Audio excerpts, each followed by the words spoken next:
Amuro Ray and Char Aznavour, the absolutely iconic pair that started it all. Without them, the countless Gundam heroes and antagonists that have spawned in the years since the original 1979 anime would not exist. And what better way to commemorate the classic rival pilots than to forge their giant bipedal weapons of mass destruction in snap-fit plastic model kits? Especially snap-fit plastic model kits with tiny bodies and comically massive heads. This right here is the SD Granddaddy Gundam and Char Zaku 2-pack. And it's not just any SD Gundam 2-pack, this right here is the SD Gundam Cross Silhouette 2-pack. CS frame included. And where exactly might you get such a whimsical Gundam 2-pack? From those awesome people over at HobbyLink Japan, of course! Link is down there in the description, as well as a code to get 5% off your gunpla purchases. Now on to the review. So getting right on into it with a bit of an overview of absolutely everything that comes in this box. So that of course is the Oryx 78-2 Gundam and the Char's Zaku 2. The granddaddy right here comes with its shield, beam rifle, beam saber. There's a leftover gym head and those are the stickers. And the Zaku rocks a bazooka, machine gun, heat hawk, a pair of missile pods, and this little set of stickers. But we're gonna keep all of this stuff till a little later on, and first we'll focus on these guys. So if right now you're the person who's thinking, an SD kit? I have absolutely no interest. Well, I was exactly the same about a year or maybe 2 years ago before I tried out the SD Cross Silhouette Ground Gundam. There's something about these kits, they pack in so much detail, especially onto the heads, that there really are impressive kits, and that one didn't even have a CS frame included. These ones do. And that is that little frame inside of them that boosts them up a little bit more and gives them less of an SD look and more of a middle line between SD and high grade, in a way. Still with the big old head though. I mentioned this in my SD Cross Silhouette Gundam Barbatos review that sticking these heads onto high grade bodies looks ridiculously good. Once again, this is not my idea, I seen it online, but this has such a cool effect. The detail on these heads is great, it matches so good with a high-grade body, this is such a fun thing to do. But I digress, back to these guys. It actually blows my mind every time I see one of these cross-silhouette kits built because they're so detailed, they look ridiculously good. The panel lining opportunities are great, but what always really impresses me is just how good those faces look. Just look at that absolutely iconic Gundam glare right there. That is ridiculously cool. The detailing on this little guy's head is great. The Vulcans are actually molded in that grey. There's lots of very unique style panel lining on this. Just look at that little broken up line on the head. The 3 little dashes and the longer line just looks so good. Even going around to the back, this little guy is so impressive. If you take the head of the Revive, it's got absolutely nothing on this little guy right here. This thing has a lot more space to put the detail on, but still, just look at how good this looks. Every time, these shock me, especially the Gundam variants. And what I mean by especially the Gundam variants is I don't feel the Char Zaku 2 got the same premium treatment that the Oryx 78-2 got, and that's kinda typical for Gunpla. No fancy detail on the head like those cool panel lines we saw on the Oryx 78-2. Actually, in general, this kit is a lot plainer looking than what we see on the Oryx 78-2 here. This one, all those cool lines on the body, up on the shoulders, down the crotch, knees, pretty much anywhere you look on the armor, this is super detailed. This, however, gets those tiny little notch lines that you see in a lot of kits here and there, but that's about it. Sure, you might say, Zeon didn't have that Federation money, so it wouldn't be as detailed, and this is technically a little bit more anime accurate, but I like it when we've got that extra detail on here. And speaking of extra detail, this, in my opinion, is the best high-grade Zaku out there right now. That, of course, is the Origin version, and this is the first Gundam I saw on my shelf that is high-grade, so get back up. It's head swap time. Let's go! So it's worth saying while I'm popping this off that you can switch the eyes around to the typical cute SD ones around here, the BB Senshi looking ones. Just pops off, spins round, attaches on, pop back on the head, and there we go. He's got a little bit more personality, but personally, I prefer these awesomely color separated, I might add, eyes. They just look astounding. Anyway, So as it's totally the best possible thing to do with these kits is slap the head onto the high grade body, here's a full 360 spin of both of them. First up, of course, is the RX-78-2. I will mention that the colors don't match, sadly, with this. The SD is a pure white, whereas the body of the Revive is a little bit on the greenish hued side. So it might actually match a little better with a pure white RX-78-2 like the Origin version, which I don't have right now on hand because it's locked away in the dungeon. But as for the Zaku, this is a match made in heaven. Pretty much perfect match with the Origin right here. Once again, like I've said before, that these don't necessarily just fit on because the joints are different. So if you want to make this a permanent fixture on these kits, you're going to need to do a little bit of a simple modification. But anyway, that is enough of the head swap. Let's get back to the SD kits themselves. But first, we have to check out those leftovers. So as for the color accuracy, which you'd think would be a moot point when it comes to SD kits, really isn't anymore because they are impressive. These are the stickers, these are for the eyes, the cute ones on the other side. These two are for on the shield, that is right there. These two are for on the beam rifle. So the only real ones we're using on this right here are this one here, which goes on its crotch, which a lot of high grades still also have, so that's not really all that bad of a point. And for the camera on the rear of the head, which would have been this one here. But besides that, this thing is fantastic. The yellow in the chest, the yellow in the crotch, that is coming from the underside. It's just really nice to look at. For an SD, I still can't get over how awesome these are. This same, of course, goes for Char Zaku right here. The only sticker that's actually on him is this one here, which is a silver one that is behind the mono eye, so it reflects the light very nicely like that. The other two, once again, these are for on the weapons. Those are both of the sights on the machine gun right here and on the bazooka right here. So these are just the weapons. So once again, you'd see that on a high grade. So this is impressive. So now moving on to the accessories, and first off here is the RX-78-2 with absolutely everything that it comes with. So that is the shield, which is okay, the beam rifle, also okay, and this is the single worst looking beam saber I have ever seen in my life. It is just a plain old stick of white. Not cool. As for the beam rifle, it is super simple, it just pops on into his hand like this. Again, for an SD kit, it is quite impressive. We just have a sticker up here for the sight that can pivot side to side like so, and the little handle down here that can flip up as well. There's pretty much what this little guy will look like in a pose with it, and so far, so good.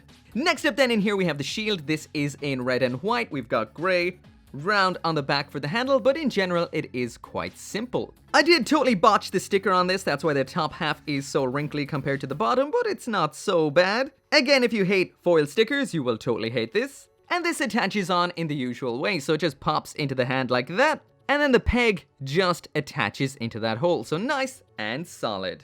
Last up then in here we've got the beam saber, and this is revolting. Not only is it just a big old stick of white plastic, but out of the box, these two segments, the beam saber handles in its backpack, these are actually attached inside of the backpack. They have a little bit of wiggle to them. So that means these don't actually come out. So when he's holding onto that beam saber, well, there's two in there. I guess that was one he kept somewhere else, I guess. In here we also have this left over on the runners, which is a gym head in gray. So you can't really do anything with this out of this box. This is left over from the CS frame for this guy that is the boosting frame, which changes its proportions. And basically to use something like this, you will need this right here, which is something sold separately. This is the silhouette booster. This one is in white. I will use this in this video because it has some parts on the runner for boosting this kit even more.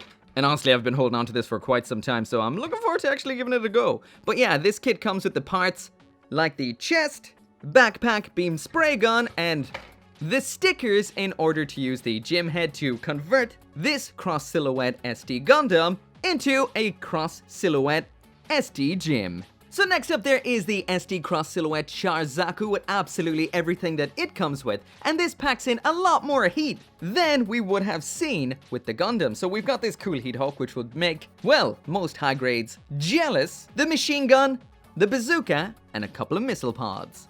Just like with the RX-78-2, it's pretty simple to attach the weapons, they just slot into the hands. As for moving parts, we do have a handle that flips in like this, Besides that, that's all that this does. As for the other long-ranged weapon, we also have a bazooka, pops into the hand like that. Once again, we do have a moving fold-out handle here. And when this is not in use, it can be stored in here, in that butthole. And for close-range combat, we actually have that Heat Hawk, which has a nice, clear section for attaching on here. I would like to see something like this with some high-grade kits, because all we ever get are these plain old Heat Hawks, so this one's actually quite premium in comparison. Last up then, we've got the pair of missile pods. These just attach onto the sides of the legs, just like so, and there is what they look like attached. Also, Zaku right here can hold everything at once on its body, which makes me extremely happy. So now moving on to the articulation, and believe it or not, these little guys actually pack in quite a bit for something so small and, well, SD. Articulation isn't something SD kits are renowned for, so what these do is actually quite impressive. So starting off with the granddaddy right here, it's got a double jointed neck, so it's got a giggity goo. That is a hinge attaching into the body, and a ball joint up top. I find there's a lot of traction with the ball joint, so it's hard to get some bends out of that at times, but what you do get is pretty good. The shoulder is double jointed, so we have a bit of a hinge mechanism right here. This joint can also slide in and out as well, which is very impressive. And for the shoulder here, it is a ball joint, so you get quite a bit out of that. Next up then, we've got a ball joint inside of that shoulder, so we get the full rotation out of that. Because this kit includes the CS frame, we do get a bicep bend right there. Look at that, that's pretty nice. There are some hollow parts inside of there though. The wrist, once again, ball joint. The waist joint is yet another ball joint, so not a whole lot out of that. Ball joint in here for the hips, but that little iron diaper, that tends to get a little bit in the way.